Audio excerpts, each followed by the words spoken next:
बलांगीर जिला पाटनागढ़ ठारे जिला आदिवासी संघर कार्यकारिणी बैठक होईछि।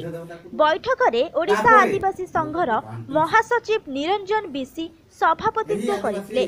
पाटनागढ़ एसडीपीओ शेषदेव बरिया और थाना अधिकारी बारिणी दास मिथ्या केस रुजु करी आदिवासी नेता गरीधारी भोई को हैरान करुथिबा अभियोग रहिछि।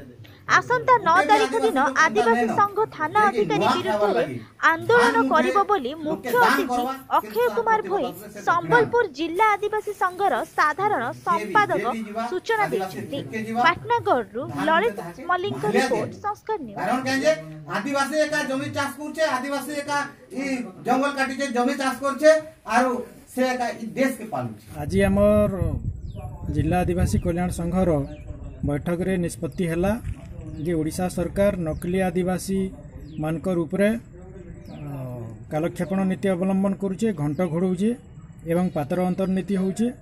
आमे दाबी करूछु नकली आदिवासी मानकु fake caste certificate holder employ मानकु तुरंत चाकरी डिसमिस करा जाऊ एवं आदिवासी मानकर जमी जेते अण आदिवासी मानकर कब्जा रे अच्छे से सबू जमी के सरकार तुरंत फेरस्त करू।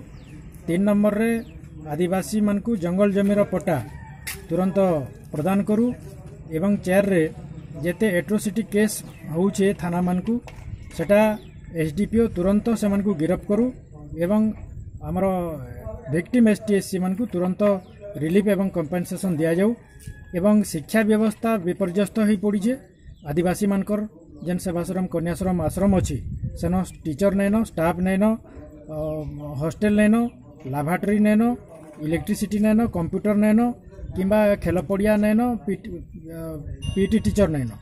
तेणुक जेन विपर्यस्त शिक्षा व्यवस्था के तुरंत ओडिशा सरकार एसटीएससी डेवलपमेंट डिपार्टमेंट तुरंत दृष्टि दो एवं काम करू एवं अन्वेषा स्कीम रे तुरंत हॉस्टेल माने निर्माण करू।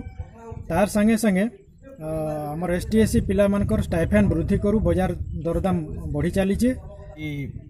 बलांगीर जिला आदिवासी कल्याण संघ पाटनागढ़ ब्लॉक तरफ तीनों जन नुआखाई भेटघाट होता से निमंत्रण रही से योगदान करवा लगे आई।